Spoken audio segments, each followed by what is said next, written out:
প্রধান উপদেষ্টা প্রফেসর মোহাম্মদ ইউনুসকে আমন্ত্রণ জানাচ্ছি তার মূল্যবান বক্তব্য দেওয়ার জন্য।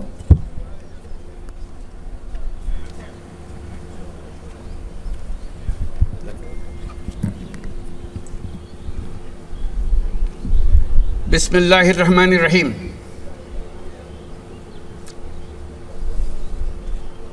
প্রিয় দেশবাসী, যে যেখানে আছেন, বাংলাদেশের খেতে খামারে, শহরে নগরে গঞ্জে যারা আমাদেরকে দেখছেন আজকে এই মহান দিবসে, তারা আমার সালাম গ্রহণ করুন। আর যারা উপস্থিত আছেন তারা আমার শুভেচ্ছা ও সালাম গ্রহণ করুন।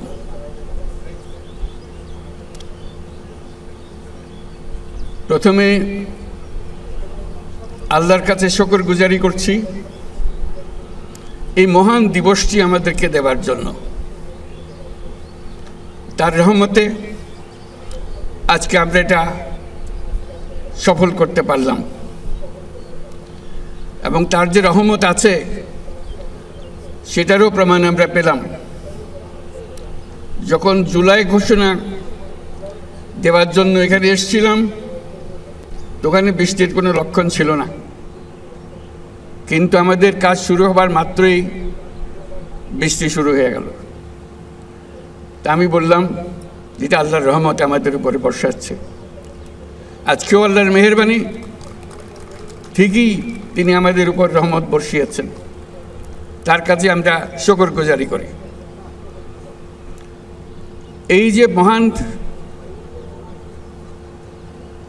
দিবস এবং তার মধ্যে বিশেষ একটি ক্ষণ আল্লাহ আমাদেরকে দিয়েছেন, যে সমস্ত জাতি একসঙ্গে হয়ে, সমস্ত রাজনৈতিক নেতা একসঙ্গে হয়ে তারা জুলাই সনদে স্বাক্ষর করছেন। এরকম ঘটনা ঘটবে এরকম কেউ আমরা চিন্তা করতে পারি নাই। যখন ঐক্যমত্য কমিশন গঠন করলাম, মনে মনে আশা ছিল যে হয়তো দু একটা বিষয়ে তাদেরকে একমত করতে পারবো, কিন্তু রাজনৈতিক দলের বক্তব্য শুনলে মনে হয় কেউ কারো কথা শুনবে না। কাজে ভয়ে ভয়ে এটা শুরু হয়েছিল। প্রফেসর আলী রিয়াজকে দায়িত্ব দিয়েছিলাম, উনি একজন গুণীজন, যে উনি বুঝে বুঝে যদি অগ্রসর হতে পারেন। অবাক কাণ্ড, সারা দেশ দেখল, সমস্ত রাজনৈতিক দল শুধু আলাপে বসলো না, চমৎকার আলাপ করল। এত গভীরভাবে, এত গভীর জ্ঞানের সঙ্গে তাদের মধ্যে আলোচনা হলো, এত সৌহার্দ্যের সঙ্গে আলোচনা হলো, এটা না দেখলে আমাদের বিশ্বাস হতো না। আপনারা যারা দেশের প্রত্যন্ত অঞ্চলে আছেন, বিভিন্ন জায়গায় আছেন, তারা প্রত্যেকে দেখেছেন, কারণ টেলিভিশনে এটা প্রচার হচ্ছিল ক্রমাগতভাবে, কীভাবে তারা তাদের যার যার নীতিগুলো তুলে ধরছেন, বক্তব্যগুলো তুলে ধরছেন, সেটা সব মানুষ শুনতে পেয়েছে শুধু নয়, তারা অংশগ্রহণ করেছে, মনে মনে অংশগ্রহণ করেছে, ঘরের মধ্যে তর্ক বিতর্ক করেছে, কার কথা ঠিক, কার কথা উচিত, কোনটা মানলে ভালো হবে, কোনটা গ্রহণ করা উচিত হবে, এবং সেটা নিজেদের মধ্যে লেখালেখি করেছে, তর্ক বিতর্ক করেছে, সারা জাতিকে এটার মধ্যে ঢুকিয়ে ফেলেছে। আপনারা শুধু সীমাবদ্ধ কামরাতে বসে আলাপ করেননি, আপনারা সারা জাতিকে এটার মধ্যে আলোচনার মধ্যে শরিকদার করেছেন, সবাই অংশগ্রহণ করেছে। কেউ তাৎক্ষণিকভাবে কেউ রাজি হয়ে গেছে এমন ছিল না। অবস্থা দেখে মনে হচ্ছিল বেশি দূর বোধহয় অগ্রসর হবে না, কয়েকটি বিষয়ে একমত হয়ে বোধহয় সমাপ্ত হবে। কিন্তু ক্রমে ক্রমে যত জটিল বিষয় হোক না কেন, ঐক্যমতে এসছেন। আজকে আমরা একটা দীর্ঘ তালিকা নিয়ে এই সনদ প্রণয়ন করতে পারছি। আমরা রাজনৈতিক দলের সদস্যদের জন্য এবং আমাদের ঐক্যমত্য কমিশনের সহসভাপতি এবং সদস্যবৃন্দের জন্য জোরে একটা হাততালি দিয়ে অসম্ভবকে সম্ভব করার জন্য। তারা ইতিহাসে অক্ষয় হয়ে থাকবে, তাদের নাম অক্ষয় হয়ে থাকবে। লোকে চিন্তা করবে যে তারা কিভাবে এটা করেছিল। আজকে এই দিনটি যে পেলাম, এটা মহান দিন। এটার কথা চিন্তা করলে গা শিউরে ওঠে। এমন একটি দিন, সেটা শুধু জাতির জন্য না, সারা পৃথিবীর জন্য একটা বড় রকমের উদাহরণ হয়ে থাকবে। বহু জায়গায় সেটা পাঠ্যপুস্তকে থাকবে, সেটা ক্লাসরুমে আলোচনা হবে, রাজনৈতিকবিদদের মধ্যে নিয়ে এটা নিয়ে আলোচনা হবে বিভিন্ন দেশে। কোনটা ঠিক, কোনটা বেঠিক, তারা কি বললো, আমরা কি চাই, তারা সেটা পারে কিনা সেটা চেষ্টা করে দেখবে তাদের দেশে এটা সম্ভব কিনা।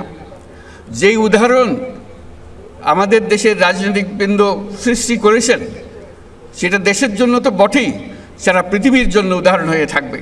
আমি তাদেরকে আবারও মোবারকবাদ জানাই এই কাজটি করার জন্য, দেশকে অনেক উচ্চে নিয়ে যাওয়ার জন্য। বহু উচ্চে নিয়ে গেছেন তারা। এই যে আমরা এটা পারলাম, একটা কমিশন বসিয়ে একমত করার চেষ্টা করা, এই যে কমিশন বসানো হলো, এই সুযোগ যারা দিল, যার কারণে হলো, তাদের কথা আমরা একবার স্মরণ করি। গণ অভ্যুত্থানের নায়কদের কথা স্মরণ করি, যাদের কারণে আজকে আমরা এখানে এসেছি, যারা এই অভ্যুত্থানের জন্য প্রাণ দিয়েছে, রক্ত দিয়েছে, তাদের কাছে স্মরণ করি।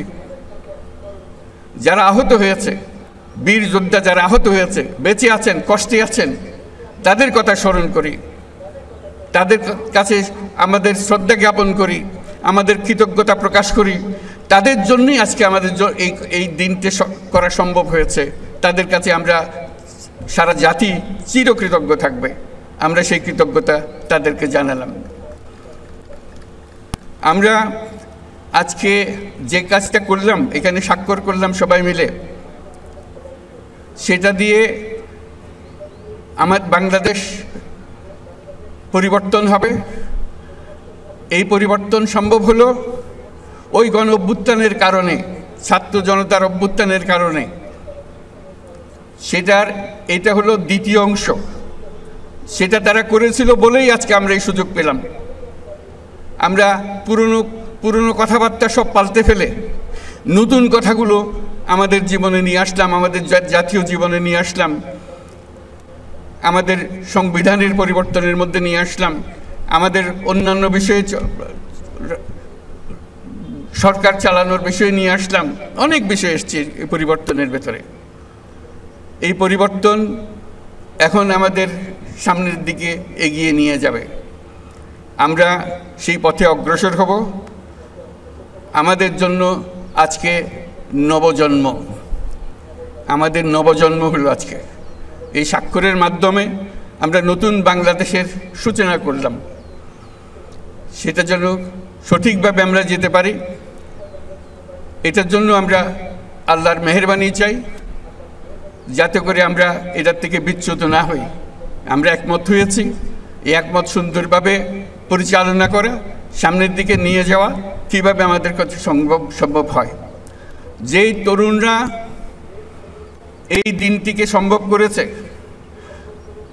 এই বাংলাদেশের আনাচে কানাচে এই পরিবর্তনের জন্য যারা জীবন দিয়েছে, তারা এই তরুণরাই আবার বাংলাদেশকে নতুন করে গড়বে। এই আলোকে, এই চিন্তাধারার আলোকে তারা এই দেশকে গড়বে, তারা এই দেশের নেতৃত্ব দেবে, তারা আমাদেরকে পথ দেখাবে। এই দেশ তরুণদের দেশ।